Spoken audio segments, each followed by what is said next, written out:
Existe-t-il à notre époque une fraternité secrète et globale qui complote pour diriger le monde?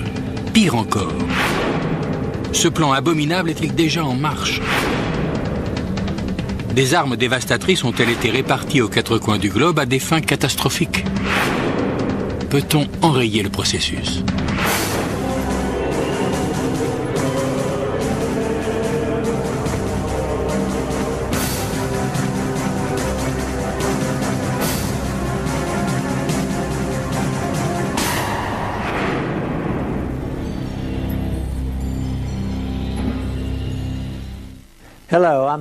Bonjour, je m'appelle Patrick McNee. L'Illuminati est supposé être une société secrète opérant depuis des siècles aux dimensions planétaires.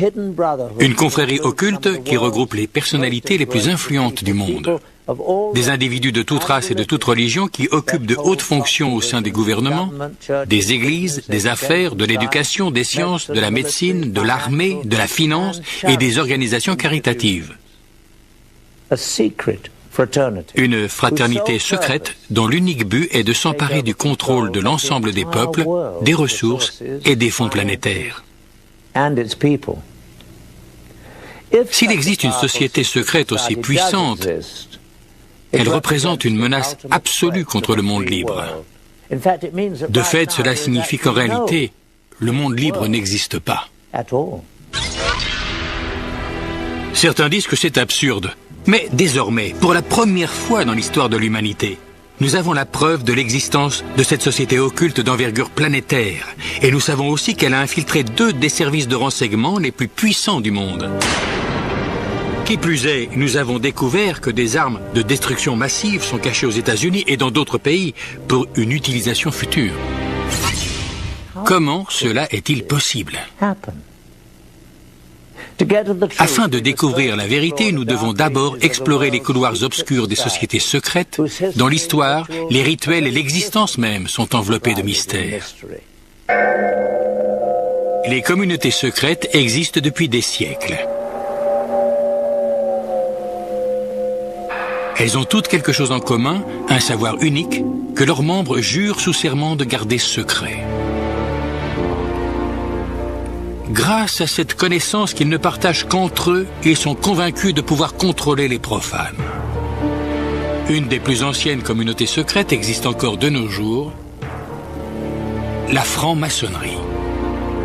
Ses origines remonteraient à l'Égypte ancienne, où seule une corporation de maçons d'élite possédait les connaissances mathématiques nécessaires pour l'édification des pyramides. Au cours de l'histoire, les francs-maçons ont gardé le secret de leur savoir-faire afin qu'ils demeurent les seuls capables d'ériger les grands édifices que l'on peut encore admirer de nos jours. D'abord, les pyramides, puis les grands châteaux et les cathédrales européennes. Mais les communautés secrètes ne se limitent pas à ce corps de métier. Le mot « assassin » tire ses racines d'une confrérie ésotérique de guerriers musulmans chiites qui contrôle le nord de la Syrie à l'époque des croisades du XIe siècle. Leur spécialité, le perfectionnement dans l'art de tuer.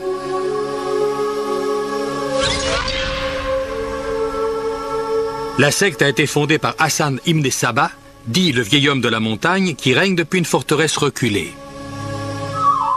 Hassan endoctrine ses partisans en leur promettant que s'ils se battent et meurent pour Allah, ils vivront pour l'éternité dans un paradis terrestre. Il utilise le terrible pouvoir de la torture et du crime pour renforcer l'impact de ses préceptes fanatiques et pour inculquer à ses disciples une discipline et une dévotion absolue. Hassan leur donne du hashish afin de susciter en eux un sentiment d'invincibilité, puis les envoie dans des missions suicides. Le terme « assassin » est donc dérivé du mot « hashishin » ou « consommateur de hashish ». Vers 1100, les assassins constituent une force de 70 000 fervents fanatiques.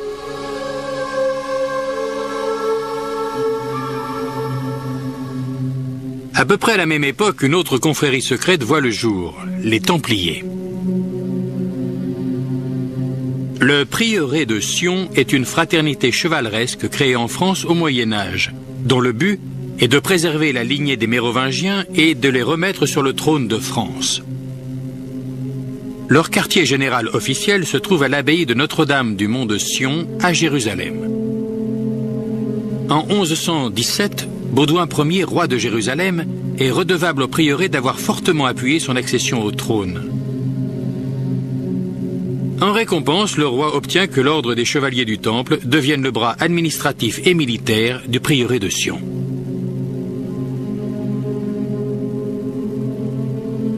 L'ordre des chevaliers du Temple a été créé 10 ans auparavant, avec pour mission de protéger les pèlerins en route vers la Terre Sainte. À l'époque, au Moyen-Orient, les Templiers sont en contact avec les musulmans, mais aussi avec les assassins. En réalité, à la fin des croisades et à cause des ennemis qu'ils ont en commun, les assassins se réfugient parmi les Templiers, imprégnant les soldats chrétiens de leurs idées fanatiques et meurtrières.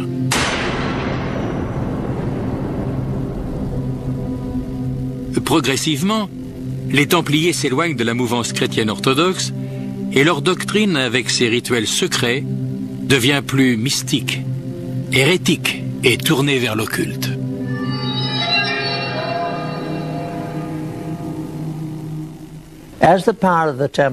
Tandis que le pouvoir des Templiers s'accroît, la confrérie devient une véritable église au sein de l'église, s'occupant de ses propres finances, révoquant les excommunications prononcées par les évêques et ne rendant compte qu'au pape.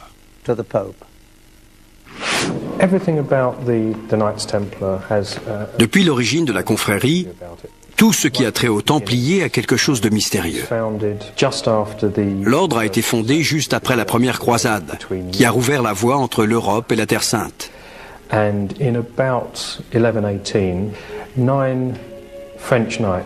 Vers 1118, 9 chevaliers français, tous liés à la cour du comte de Champagne, se sont rendus en Terre Sainte, avec comme mission celle de protéger les routes qu'empruntaient les pèlerins, afin que ces derniers puissent se rendre dans les lieux saints en toute sécurité.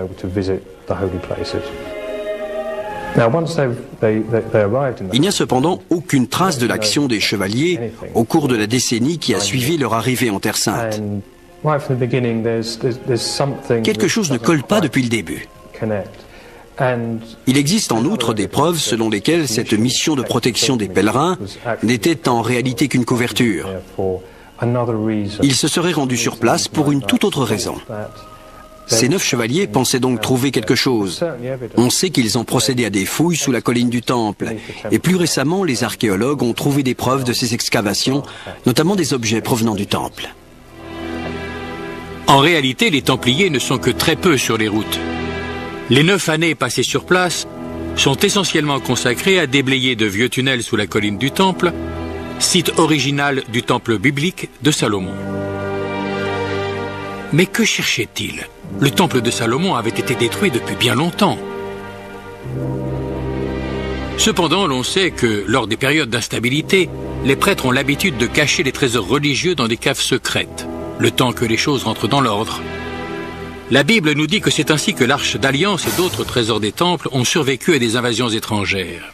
Il se peut même que le Saint Graal ait survécu dans ce labyrinthe souterrain, attendant que l'homme redécouvre son pouvoir. Ce n'est certainement pas par hasard que les chevaliers se sont postés dans une mosquée sur l'ancien site. En fait, c'est au terme de leur séjour qu'ils changent de nom pour devenir les chevaliers du Temple, ou les Templiers.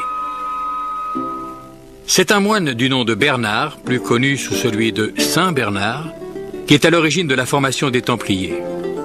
Saint Bernard déchiffre les textes en hébreu ancien. Bernard, qui à bien des égards aimait les choses matérielles, avait cependant une spiritualité de nature très étrange pour son époque. Il aimait beaucoup l'aspect féminin de la religion, les cultes autour de la Madone noire, que l'on trouvait essentiellement dans le sud de la France. Des cultes mystérieux, presque païens. Ces adeptes vénéraient le féminin qu'incarne essentiellement la Vierge Marie, ce qui était assez inhabituel à cette époque. Il semble que ce soit ce qui le motivait par-dessus tout. Encore une fois, Saint Bernard était un grand érudit pour son temps. Il étudiait les textes hébreux ainsi que d'autres écrits. Il se pourrait très bien qu'il ait découvert dans ces textes quelque chose qui aura incité ses chevaliers à s'intéresser de très près à Jérusalem.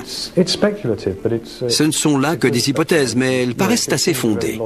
C'est même assez logique, dans la mesure où vous avez là des gens qui étudient de vieux documents et qui éprouvent subitement le besoin d'envoyer leurs contemporains sur les lieux que décrivent ces textes. Ils étaient à la recherche de quelque chose.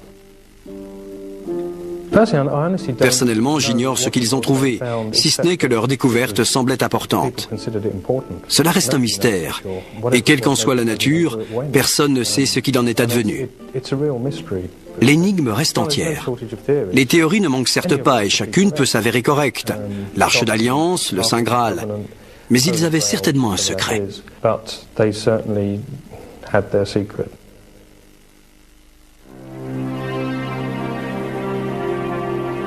Un texte très ancien mentionne cette découverte. Nous nous rendîmes au passage secret et fîmes descendre un de nos compagnons comme auparavant. Le soleil était alors à sa hauteur méridienne et ses rayons lui permirent de découvrir un petit coffret juché sur un piédestal curieusement ouvragé et recouvert d'or.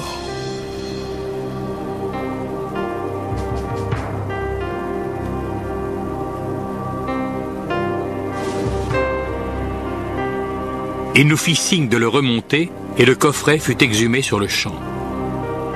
Nous l'apportâmes au Grand Conseil afin qu'il soit examiné. Qui avait-il donc dans ce coffret qui ait pu mettre les Templiers dans un tel émoi? À l'évidence, un groupe de chevaliers chrétiens liés par le vœu de pauvreté se désintéresse de la valeur matérielle des choses.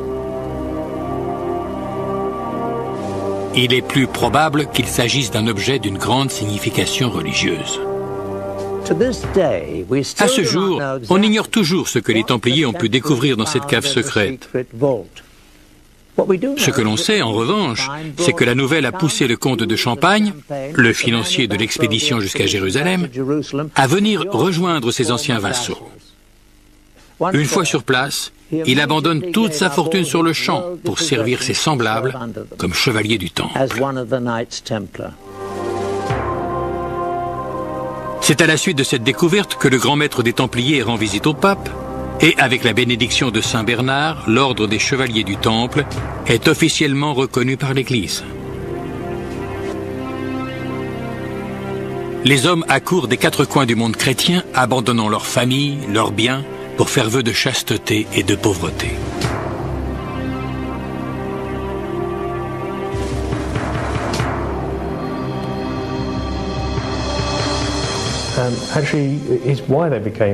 Le vœu de pauvreté est à l'origine de leur richesse, car tous ceux qui rejoignaient les rangs des chevaliers du Temple devaient faire don de leurs biens à l'ordre.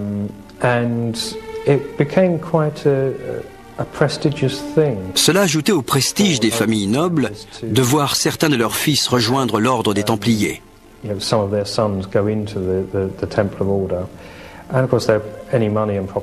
Évidemment, leurs titres, leurs biens et leurs propriétés renflouaient les caisses.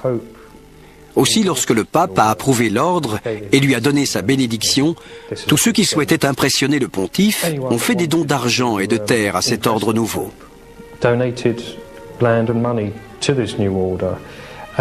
Ainsi, et ce à une échelle colossale, aucun des chevaliers n'était en droit de posséder le moindre bien. Les terres, les châteaux, le bétail et tout simplement l'argent dont on leur faisait don, tout était reversé à l'ordre. Ils avaient la réputation d'être la force de combat la plus efficace et la plus redoutée du camp chrétien.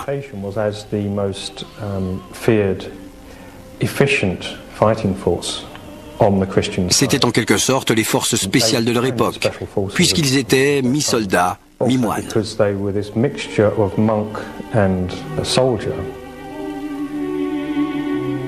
Les chevaliers du Temple font carrière bien au-delà des croisades.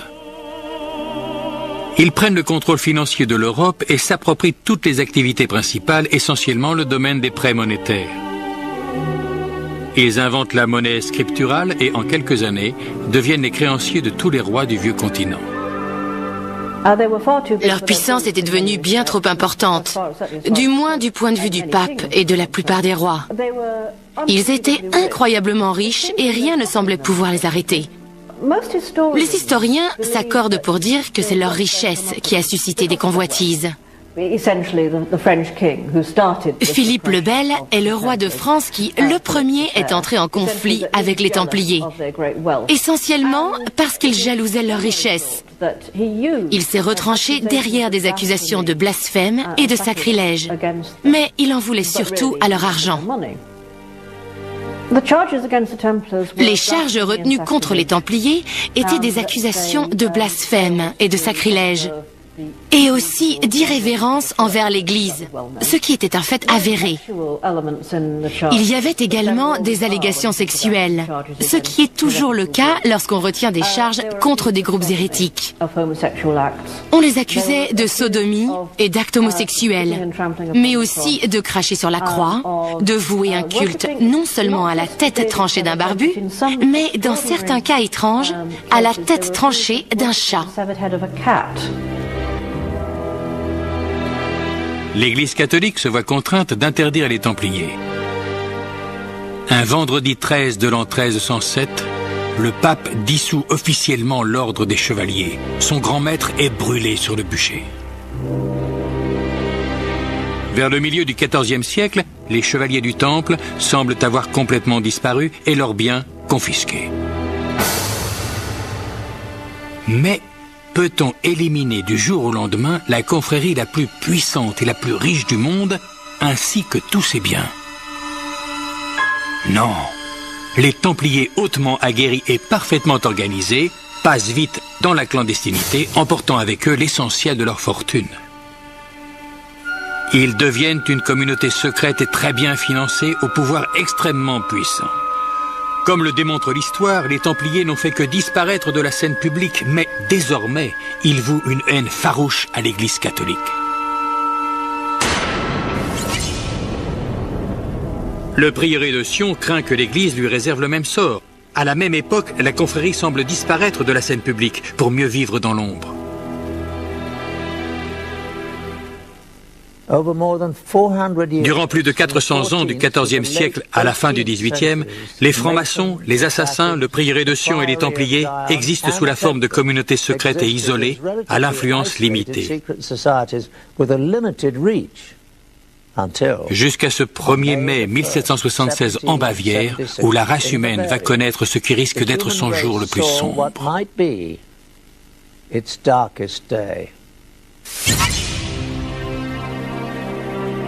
Adam Weishaupt, un professeur de droit canonique élevé chez les jésuites et très versé dans l'occulte, forme une nouvelle organisation secrète qui va unifier toutes les communautés clandestines dans un but invraisemblable, prendre le contrôle absolu du monde et de ses ressources afin de parvenir à une domination totale des peuples.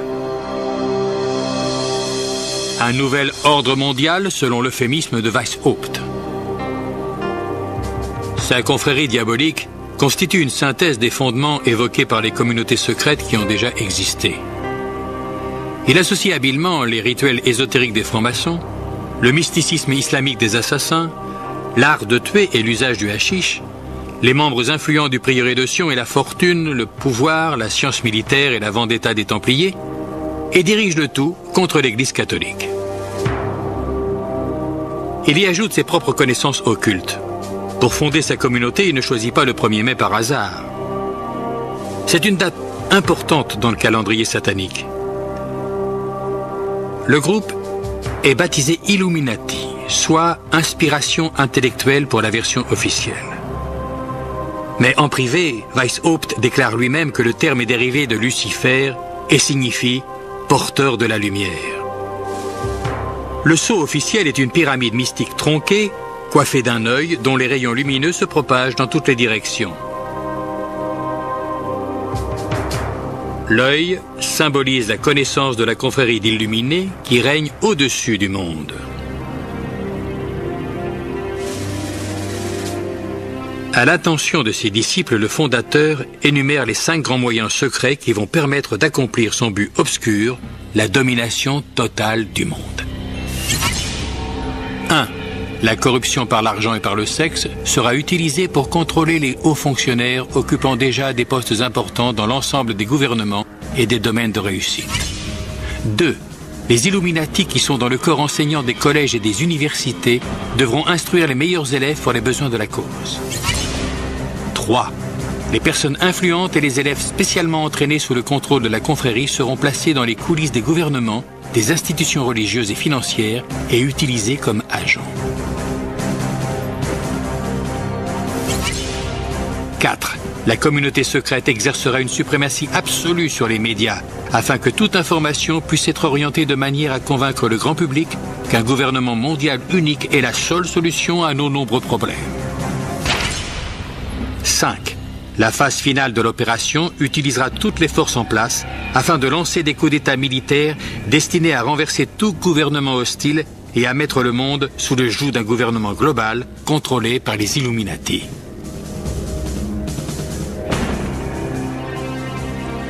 Le groupe d'origine est composé de maçons de 32e degré et se sert de différentes loges maçonniques pour le recrutement et la base du projet. Le franc-maçon de plus haut rang à être recruté est le baron Knigge, un aristocrate du nord de l'Allemagne également connu sous le nom d'Adolf Francis. Il joue un rôle majeur sur le front maçonnique européen.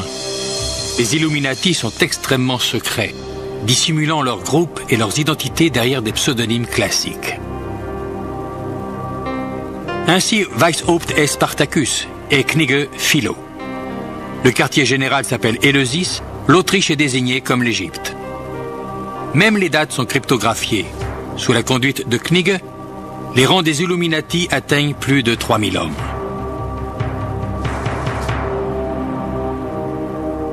Mais un succès aussi rapide engendre l'opposition, notamment de la part des jésuites qui, dès le début, combattent les Illuminati avant que l'ensemble des prêtres ne deviennent activement leurs ennemis. Dès lors, l'Église catholique mène l'offensive contre la confrérie secrète. L'opposition grandit au point que le gouverneur de Bavière déclare dans un édit de 1784 que les Illuminati représentent une conspiration hors la loi. Un grand nombre de leurs membres est emprisonné et certains, dont Weishaupt, sont bannis du royaume.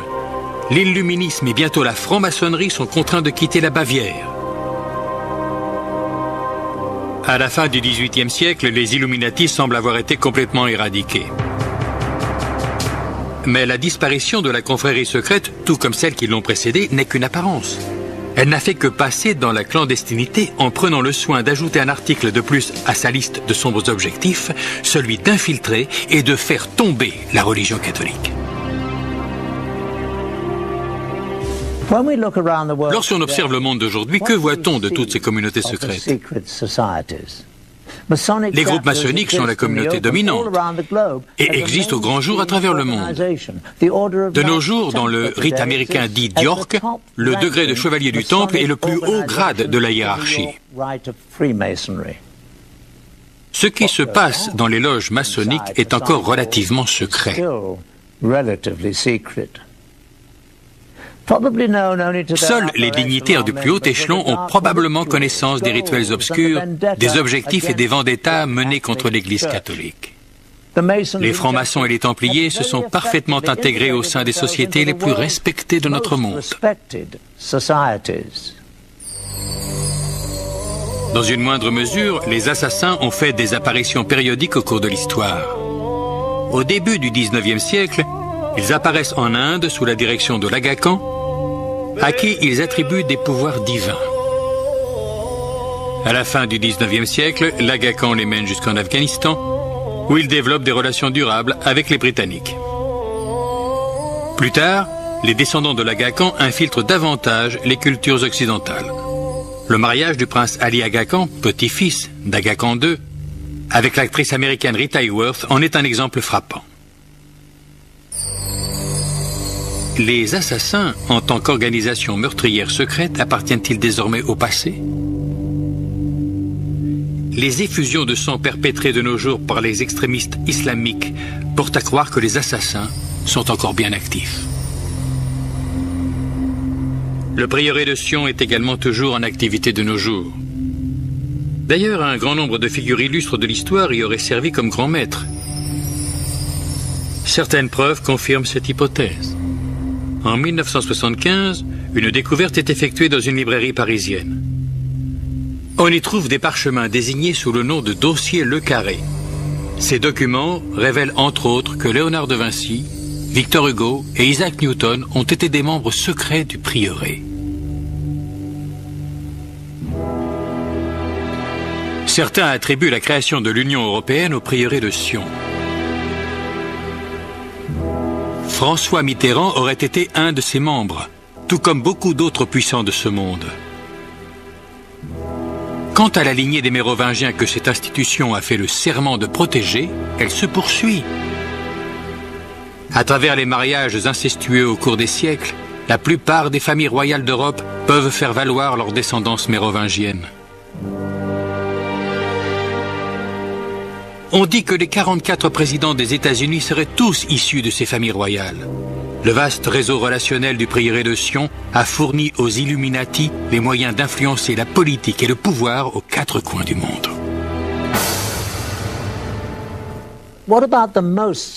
Justement, qu'est-il advenu des Illuminati d'Adam Weishaupt, la plus secrète d'entre toutes ces communautés, cette confrérie qui a fait le vœu de rassembler toutes les autres pour diriger le monde?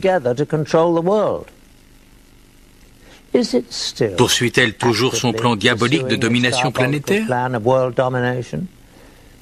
Nous avons découvert de nouveaux faits troublants qui révèlent que cette organisation est encore plus puissante de nos jours. L'étude d'une société top secrète se rapproche de celle des courants d'un lac. Les rides de la surface fournissent des indices sur ce qui se passe dans l'obscurité des profondeurs. Le plan d'envergure des Illuminati exige d'infiltrer les gouvernements à travers le monde. Au cours de notre vaste enquête, nous nous sommes concentrés sur une seule cible, l'ex-URSS, afin de déterminer comment elle a pu être manipulée par les Illuminati. Un moyen efficace de contrôler un gouvernement serait d'infiltrer ses services secrets. Les récentes révélations émanant des dossiers du KGB donnent un aperçu sans précédent de la situation. Maintenant que la guerre froide est terminée, des informations confidentielles sortent en fraude des coffres étroitement surveillés de ce qui fut l'Union soviétique. Depuis le passage à une économie de marché, de nombreux articles autrefois inaccessibles aux Russes arrivent progressivement sur le marché noir. On dit que tout est à vendre en Russie, y compris les secrets d'État et les espions qui les détiennent. Après la chute de l'Union soviétique, le KGB est dissous. Le nouveau gouvernement forme ses propres services de sécurité et de renseignement. De nombreux anciens cadres du KGB sont réintégrés, mais beaucoup se retrouvent sans travail. Parmi ceux qui sont employés, une partie importante ne touche pas le salaire convenu. Nous sommes surpris de constater que de nombreux anciens membres du KGB sont disposés, moyennant finances, à livrer le récit de première main de leurs activités confidentielles avec l'agence. Cependant, lorsque le sujet des Illuminati est abordé, aucune somme ne peut convaincre les langues de se délier. Nous en déduisons que nous tenons la bonne piste et que nous sommes probablement sur le point de découvrir la présence de la confrérie secrète au sein du KGB.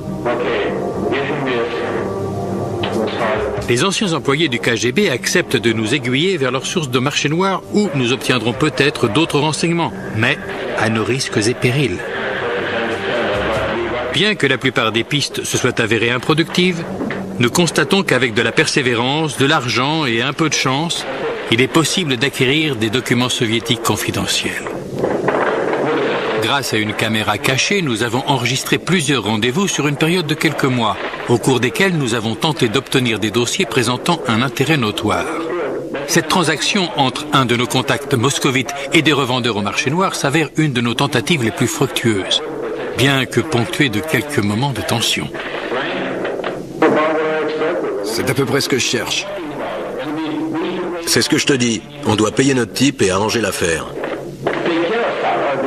On l'avait dit 5 000, c'est tout ce que j'ai. Il nous faut plus d'argent que ça. Écoute, il nous faut plus que ça, compris? Bon, d'accord, donne-nous 5 000, ça va. Tu nous donneras le reste demain ou après-demain, peu importe. On est tombé d'accord sur 5000. Je ne reviendrai pas. C'est tout ce que j'ai. Alors on reprend les documents.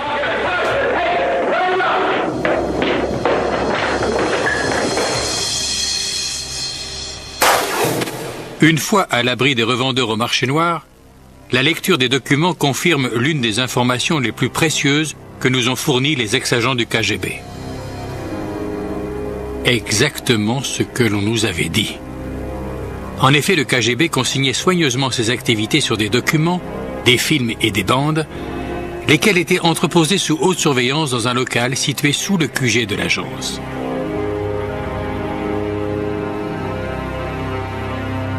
Il s'agit sans doute des archives les plus sensibles en possession du KGB, car elles pourraient mettre en lumière les activités les plus intimes des services de renseignement et peut-être établir le lien avec les Illuminati.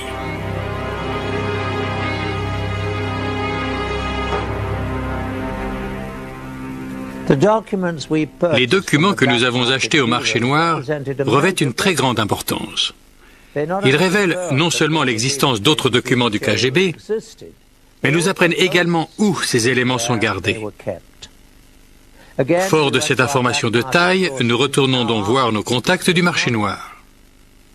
Nous sommes convaincus qu'avec la disparition du KGB, la plupart des mesures de sécurité destinées à protéger ces documents ont été abandonnées. Une personne habilitée connaît certainement leur existence et devrait nous permettre de nous les procurer, moyennant finance. Au cours des 5 mois qui suivent, nous occupons nos sources à s'efforcer d'obtenir ces documents top secrets du KGB.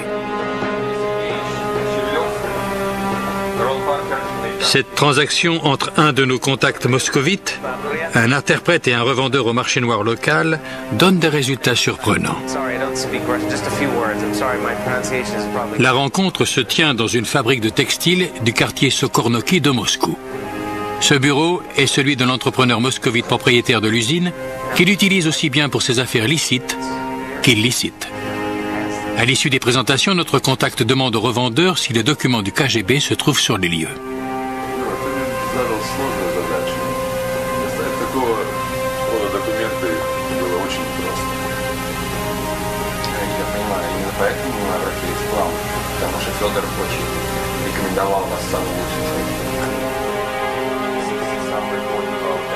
Les dossiers relatifs aux films et aux bandes que le revendeur a promis de livrer sont extraits d'un coffre.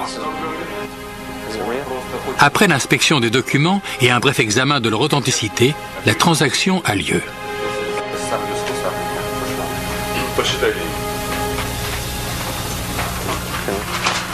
Merci. Ravi d'avoir fait votre connaissance.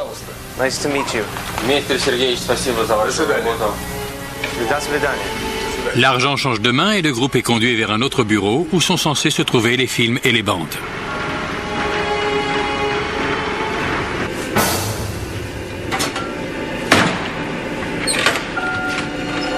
Les films, les enregistrements et les dossiers dont nous avions entendu parler refont enfin surface.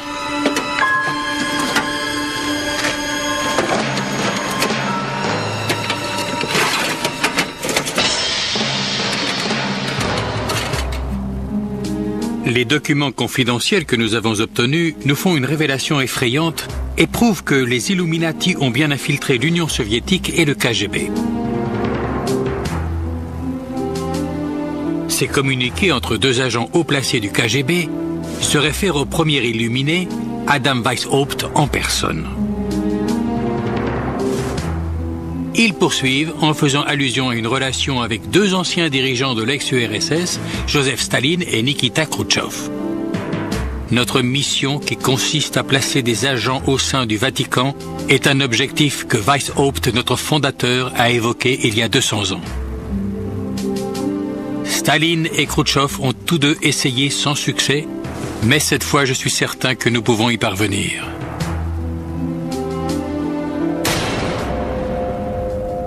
Qui plus est, dans le laboratoire, nos enquêteurs font une découverte alarmante.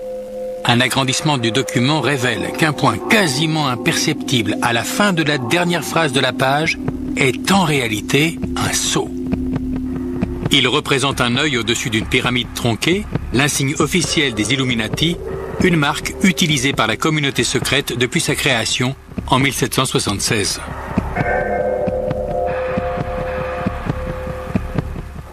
Le KGB était déterminé à infiltrer le Vatican. En quoi ce lieu plus qu'un autre est-il si important pour les soviétiques? La réponse est simple. Le Vatican n'aurait représenté aucun intérêt pour les soviétiques, mais ce n'est pas le cas des Illuminati. Non seulement cela leur permettrait-il de poursuivre leurs représailles contre les catholiques, mais ce serait un important moyen d'accomplir leur ultime dessein, contrôler le monde. Le Vatican est sans doute la force qui exerce la plus grande influence sur les peuples. Les mesures dictées par le Vatican touchent 1 milliard de personnes sur tous les continents à travers le globe. À titre de comparaison, 300 millions de personnes vivent sous l'influence directe des États-Unis ou de l'ex-Union soviétique. Un homme règne au-dessus de ce vaste empire de fidèles, le pape, dont les mots et les vœux sont considérés par ses disciples comme une source d'inspiration divine. Aucune autre personne sur Terre ne dispose d'un tel pouvoir et d'une telle emprise. Les Illuminati auraient un grand intérêt à exercer une quelconque influence sur le pape et ses conseillers. Le KGB avait une équipe d'agents assignés en permanence à Rome, mais la cité du Vatican est un univers très fermé. Un État souverain et indépendant avec son propre gouvernement qui existe au sein même de la ville de Rome. Sa surveillance depuis l'extérieur est très incomplète. Nous nous sommes procuré d'autres documents du KGB, grâce auxquels nous avons appris qu'en 1972, les Illuminati ont élaboré un plan audacieux destiné à placer un de leurs hommes des services de renseignement soviétiques à l'intérieur des murs du Vatican. Une fois encore, le point final de la dernière phrase du document dissimule une pyramide coiffée d'un œil, le signe officiel des Illuminati. La confrérie secrète va enfin pouvoir contrôler l'Église catholique depuis l'intérieur. Un agent est dépêché au Vatican, se faisant passer pour un prêtre ukrainien expulsé de son pays pour sa rhétorique anticommuniste. Il est rapidement accueilli par le clergé pro-américain du Vatican. Au bout de quelques mois, il accomplit son objectif principal qui est de gagner la confiance de l'entourage du cardinal Villot, le secrétaire d'État du pape Paul VI. Voici un document exclusif du KGB que nous nous sommes procurés. L'homme sur la droite est un agent habillé en prêtre. Celui de gauche est le principal collaborateur du cardinal Villot. Je dois retourner au bureau. J'ai des choses à finir. Tout ceci me préoccupe. J'espère que quelque chose... Bonjour. Comment allez-vous? Le troisième homme est un autre agent du KGB qui, à n'en pas douter, a été placé dans les services de renseignement par les Illuminati. Il cherche également à se rapprocher du cardinal. Ça me fait énormément plaisir. Tant mieux. Votre collaboration nous est assurée. C'est très positif. Nous prenons tout ceci très en considération. Nous savons l'importance de cette collaboration pour vous et pour nous. Lorsque l'assistant de Villot effectue son traditionnel déplacement mensuel à Milan, le KGB installe une caméra dans sa chambre d'hôtel. Le prêtre est sur le point de tomber dans le piège classique du KGB qui va le faire chanter afin de garantir sa collaboration continue. En l'espace de quelques jours, il se lie d'amitié pour une femme qui gagne sa confiance.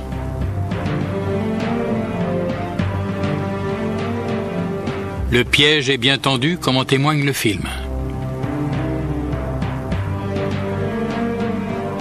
Un soir, la femme rejoint le prêtre dans sa chambre pour l'emmener à un dîner de réunion. Rouge, blanc, plutôt du blanc s'il vous plaît. Voyons, je crois qu'il doit y en avoir. Par ici.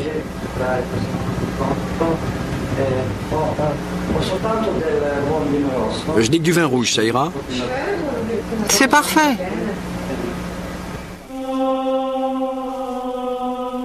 Tandis qu'il s'absente brièvement pour remplir les verres, elle retire son chemisier.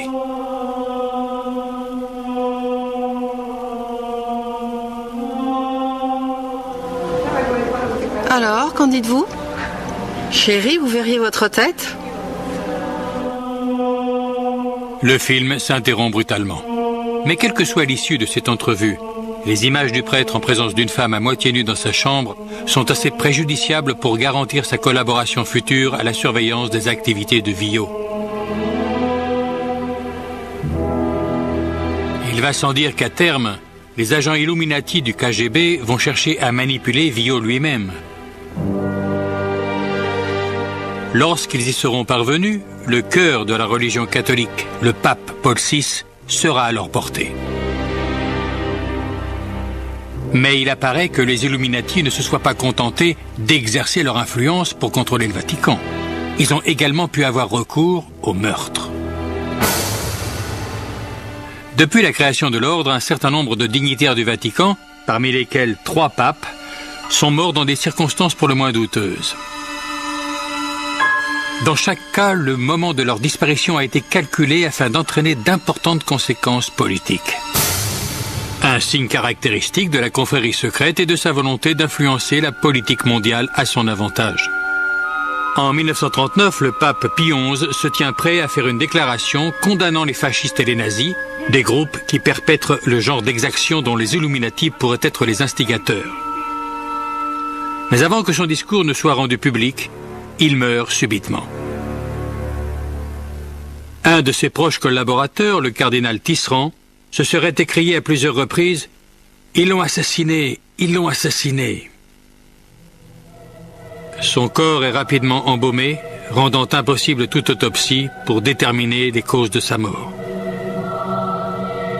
En 1978, il semble que la confrérie secrète ait à nouveau recours au meurtre pour manipuler la papauté. Le pape Paul VI meurt subitement. De l'aveu général, sa santé était fragile, mais pour nombre d'observateurs, sa dégradation soudaine est simplement trop opportune. Quoi qu'il en soit, les architectes Illuminati se retrouvent confrontés à un cas de figure qu'ils n'ont probablement pas envisagé. Un pape insoumis, Jean-Paul Ier. Presque immédiatement après être entré en fonction, le nouveau pape se montre très indépendant. Jean-Paul Ier semble avoir un profond mépris pour la corruption qui sévit autour des finances du Vatican. Lorsqu'il était cardinal de Venise, la banque catholique vénitienne a été vendue au cours d'une transaction secrète à la Banque du Vatican pour un montant nettement inférieur à sa valeur. Les profits réalisés en sous-main sont estimés à plus de 70 millions de dollars. Mais pour les Vénitiens, les pertes sont énormes. Le clergé de la ville perd même ses capitaux de retraite. Parmi les intervenants de la transaction, le banquier Roberto Calvi, son mentor Sindona et le directeur de la Banque du Vatican, l'évêque Marcinkus. Lorsque Jean-Paul Ier devient pape, les 3 hommes sont encore chargés d'investir les fonds de l'Église. Dans le cadre de ces nouvelles fonctions, le pontife a le pouvoir d'enquêter sur leurs activités et de divulguer publiquement les faits. Le montant des transactions illicites qu'il risque de découvrir s'élève à près d'1 milliard de dollars. De telles révélations porteraient un sérieux coup aux Illuminati qui sont certainement derrière ces malversations. Le danger qui menace le pape apparaît clairement lors d'un entretien privé entre Jean-Paul Ier et Monseigneur Nicodime, un archevêque orthodoxe russe. Au début de la conversation, on sert le café. Nicodime porte la tasse à ses lèvres et s'effondre presque instantanément sur le sol et meurt.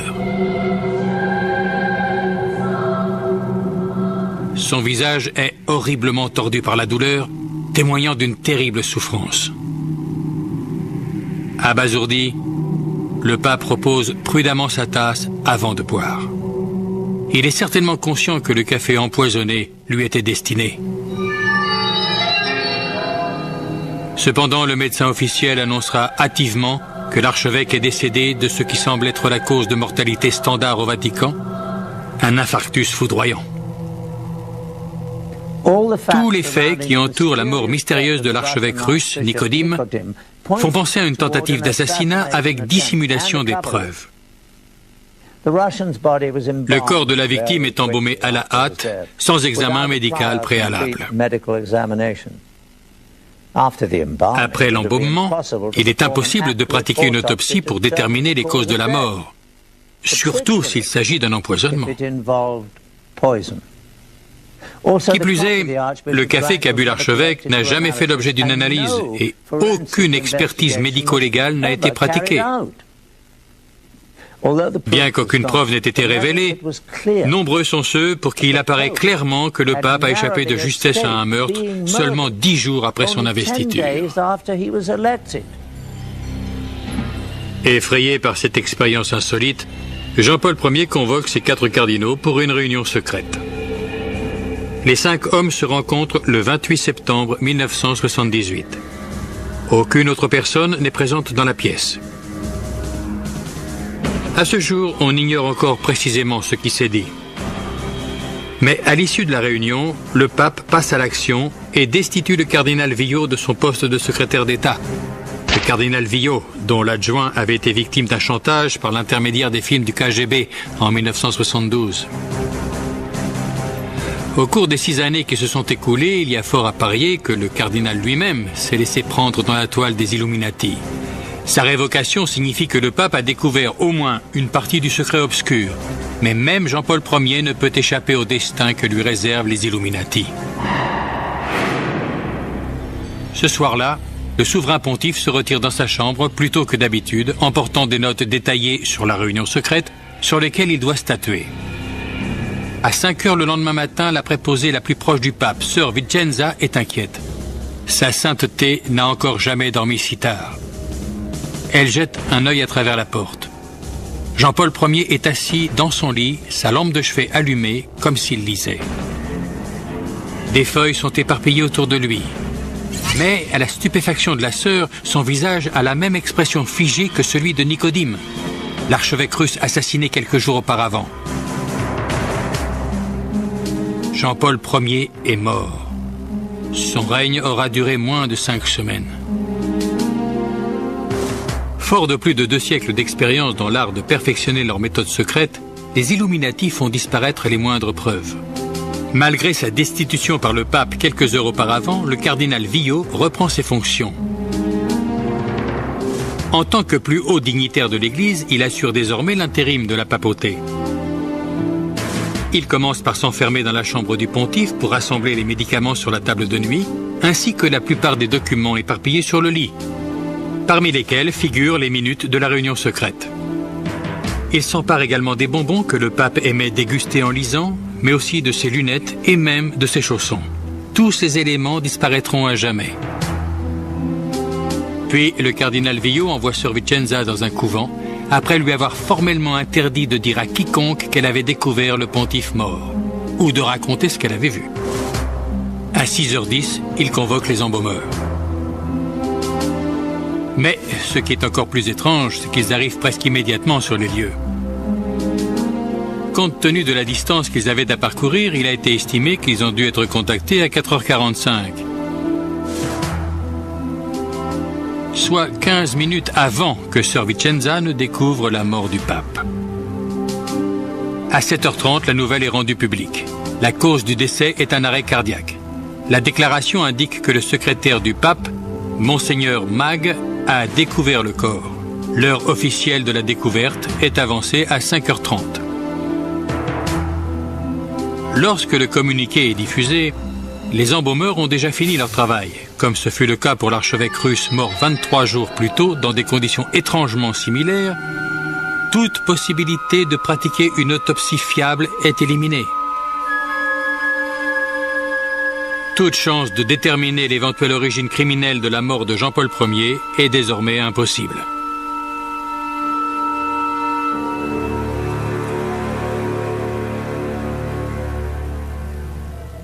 Dix jours après les funérailles de Jean-Paul Ier, le cardinal Villot rassemble le conclave pour élire un successeur. Le corps électoral officiel se retire dans la chapelle Sixtine. Il est composé de 111 cardinaux, lesquels doivent invoquer le pouvoir du Saint-Esprit afin qu'il guide leur choix. Mais dans les faits, les principaux candidats à la papauté ne sont pas élus derrière les portes closes du conclave. Cette décision se prend dans les restaurants chics de Rome où les cardinaux les plus puissants se retrouvent pour le déjeuner et le souper. Le dimanche 15 octobre 1978, lorsque les cardinaux pénètrent enfin dans la chapelle Sixtine pour la réunion à huis clos, la scène devient le théâtre d'une manipulation politique à tous les échelons. De promesses murmurées entre cardinaux en débat houleux, la tension grimpe à chaque tour de scrutin. Après le 8e vote, une fumée blanche s'échappe du Vatican, signifiant qu'un nouveau pape a été élu. Mais ces volutes blanchâtres annoncent également un sérieux revers pour le KGB et les Illuminati. Le nouveau pape est un Polonais et un anticommuniste acharné, Jean-Paul II. Mais les Illuminati n'acceptent pas facilement la défaite. Le 13 mai 1981, Mehmet Ali Aksa, un homme recherché pour meurtre en Turquie, attend l'arrivée du pape au milieu de la foule massée devant la basilique Saint-Pierre. Selon le propre récit de Mehmet Ali, Jean-Paul II est sorti du Vatican dans une Jeep blanche vers 17h. Lorsqu'il passe à sa hauteur, le Turc brandit son pistolet et tire à 3 reprises avant d'être maîtrisé par la foule. Le pape est gravement blessé, mais il s'en remet et poursuit son pontificat. Ali Aksa commence par affirmer qu'il a agi de lui-même. Mais les enquêteurs sont vite convaincus que cet homme instable et dangereux n'est que l'instrument d'une conspiration de bien plus grande envergure. Ali Aksa finit par avouer que son acte est le fruit d'une conspiration bulgare orchestrée par le KGB. Des allégations que l'Union soviétique et la Bulgarie s'empressent de démentir. Lorsque le jury condamne Ali Aksa à l'emprisonnement à vie, ce dernier semble choqué de devoir porter à lui seul la responsabilité de son crime.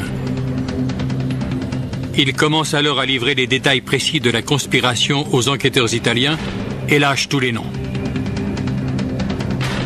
Le 25 novembre 1982, Serge Ivanov Antonov, un employé de la compagnie aérienne bulgare, est interpellé à Rome et accusé d'être impliqué dans la tentative d'assassinat. Très vite, la liste des suspects s'enrichit de 3 ressortissants bulgares et de 4 Turcs. Au mois de juillet 1983, lors de son transfert vers un autre centre de détention, Aksa s'adresse publiquement aux journalistes en accusant le KGB et les services de renseignement bulgares d'être mêlés à l'affaire.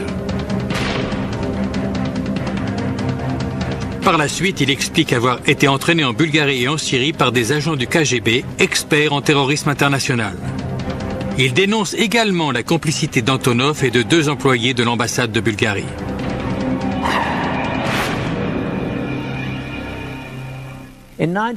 En 1984, le juge italien Lario Martella est convaincu que le KGB et les services de renseignement bulgares sont impliqués dans la tentative d'assassinat du pape Jean-Paul II. Le juge se fonde sur les faits suivants.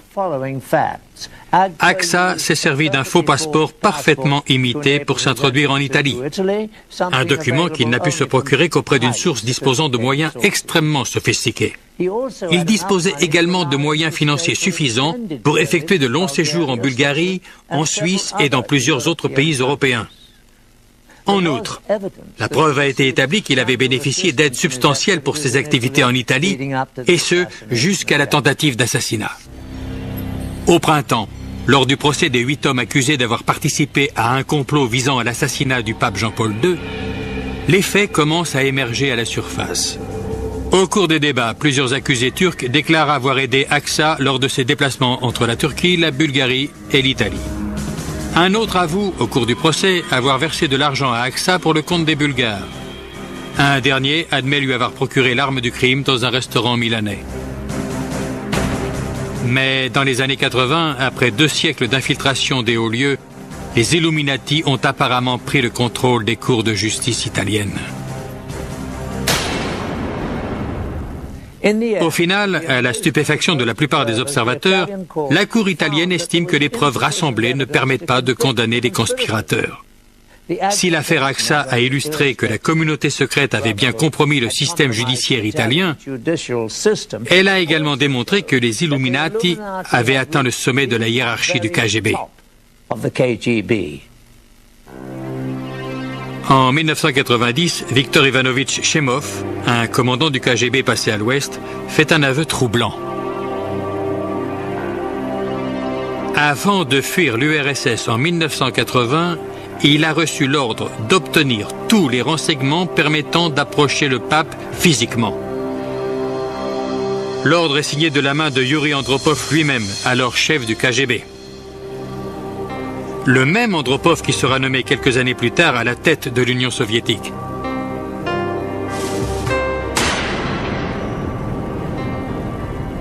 Afin de parachever l'ultime phase de leur plan de domination du monde, les Illuminati doivent fomenter des coups d'État pour s'emparer du pouvoir et créer un gouvernement planétaire sous leur contrôle. Pour y parvenir, ils comptent sur l'énorme surplus d'armes de destruction massive entassées par l'URSS afin de menacer le monde. Bien qu'étant le service de renseignement le plus connu, le KGB n'est pas la seule entité d'espionnage de l'ex-URSS. Tout aussi imposant mais encore plus confidentiel, le GRU s'occupe des renseignements militaires, une organisation que la communauté secrète s'est donné beaucoup de mal à infiltrer.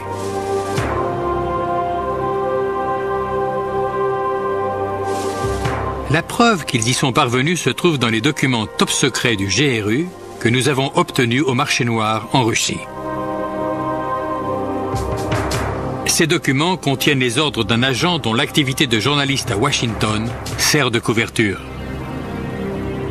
Une fois de plus, la signature des Illuminati apparaît sous la forme d'un point de ponctuation qui, une fois agrandi, représente la pyramide coiffée de l'œil.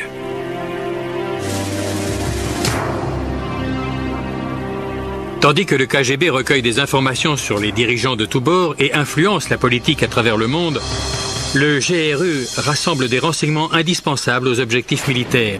Certaines de ces activités concernent différents conflits en cours, en Afghanistan par exemple.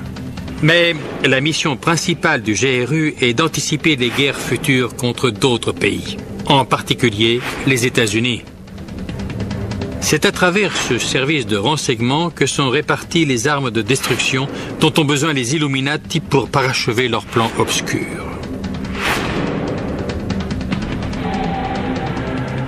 Les agents secrets du GRU sont parfaitement formés pour ce genre d'opération.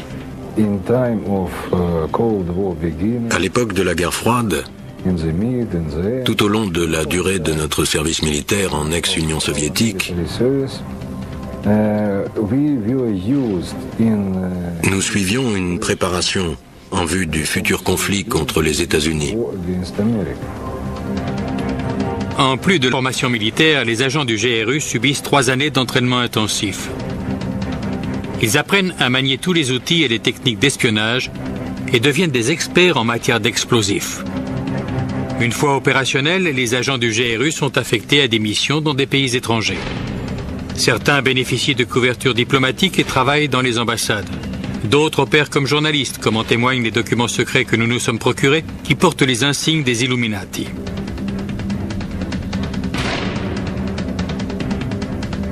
Stanislav Lunev est l'un de ces agents, un ancien colonel, qui en 1992, après 20 années passées au service du GRU, devient le plus haut gradé militaire à passer à l'Ouest. Dans son livre et dans l'interview exclusive qu'il nous a accordée, Lunev nous plonge dans l'univers du GRU. Bien que son visage n'ait jamais été dévoilé, il ne fait aucune allusion aux Illuminati, même s'il ne dément à aucun moment leur existence ou leur implication au sein des services secrets. Il fait cependant quelques révélations troublantes.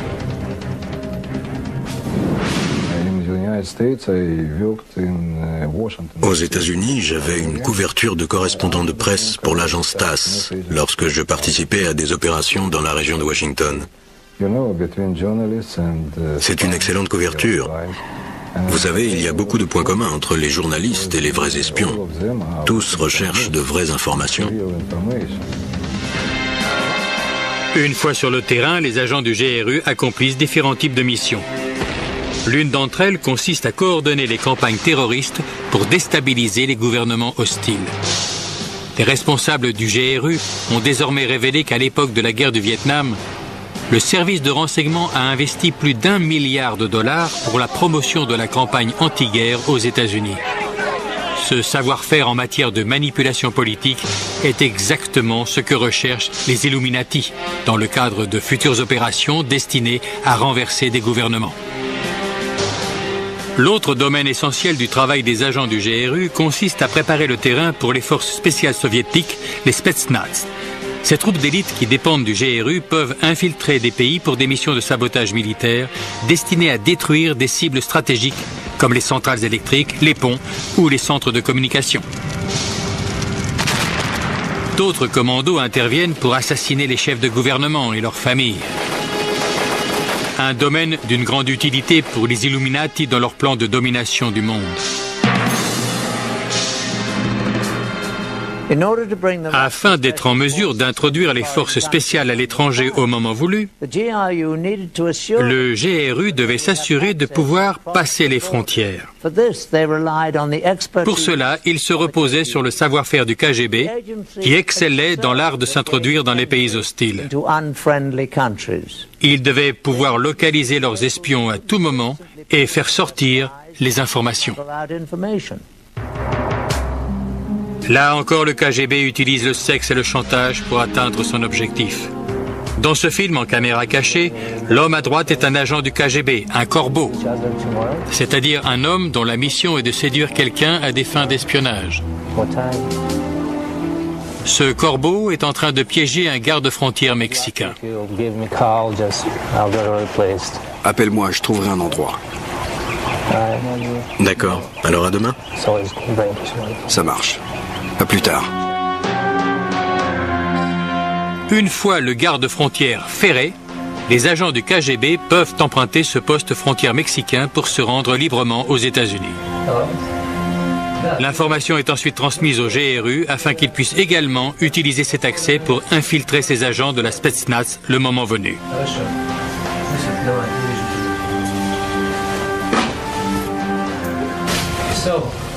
Bon. Tu m'appelles? Je t'appelle. T'es sûr? De toute façon, je te contacterai. Je te retrouverai et je t'appellerai, ça va? Oui, ça va.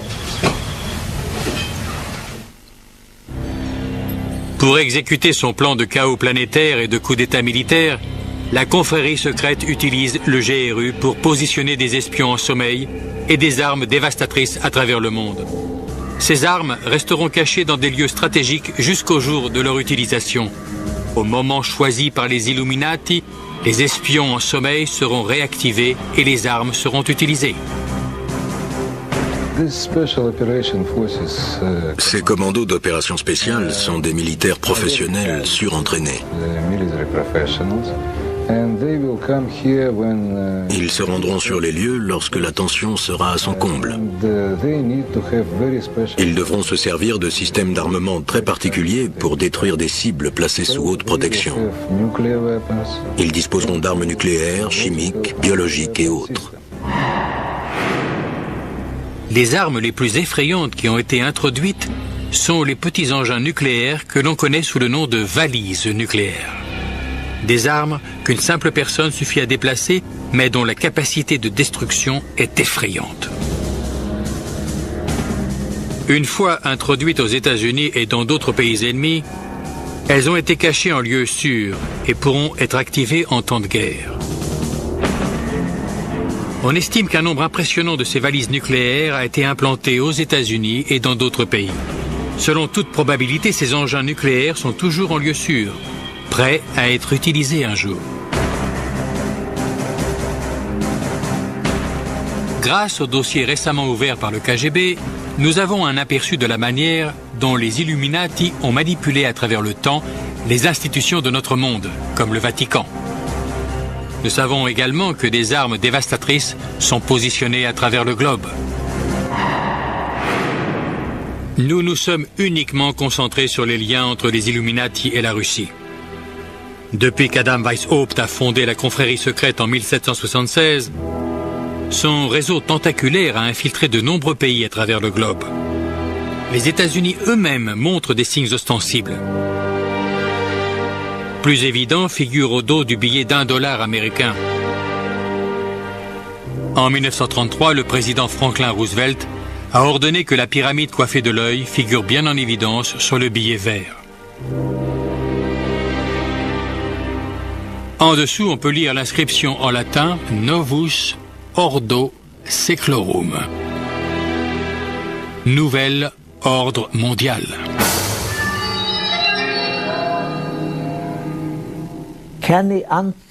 L'effroyable plan de domination planétaire des Illuminati peut-il être enrayé? La seule chose que craint une communauté secrète est d'être percée à jour. Aujourd'hui, les ouvrages consacrés à ce sujet effrayant sont largement diffusés. Internet regorge d'informations sur l'organisation secrète. On ne peut qu'espérer que les peuples des nations du monde entier percevront les signes et tiendront compte de l'avertissement explicite selon lequel ceux qui se cachent dans l'ombre projettent de nous voler notre liberté. Je suis Patrick McNee. Merci de votre attention.